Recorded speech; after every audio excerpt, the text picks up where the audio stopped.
these are honing rods, and I'm going to show you how to use them. Hold the rod out in front of you like this. Pick up your knife at the pinch grip, which is basically where you're pinching the middle of the base of the blade. Then what you're going to do is put the heel of the knife at the tip of the honing rod on the top side. Now check this out.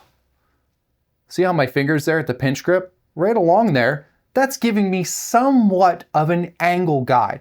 Don't get hung up on whether it's 15, 20, 25. It doesn't matter. I'm telling you, just hone your blade, and then eventually you won't need your finger there, and you'll start to feel where the edge really catches onto it. So then what you're going to do is you're going to take from the heel and go to the tip. Then there's your thumb on the other side of the blade, also acting as a guide.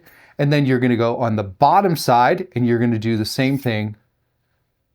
And that's it. So top, bottom, heel to tip, heel to tip.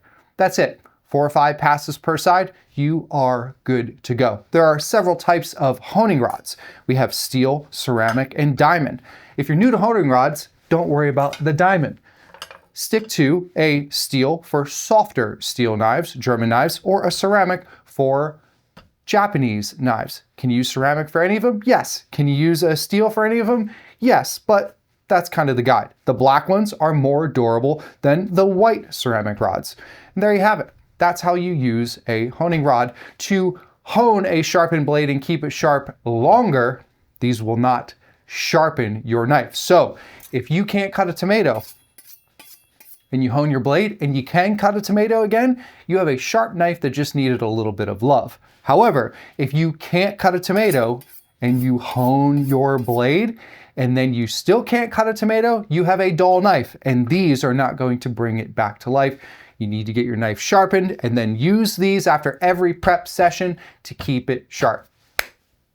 Honing rods. There you go.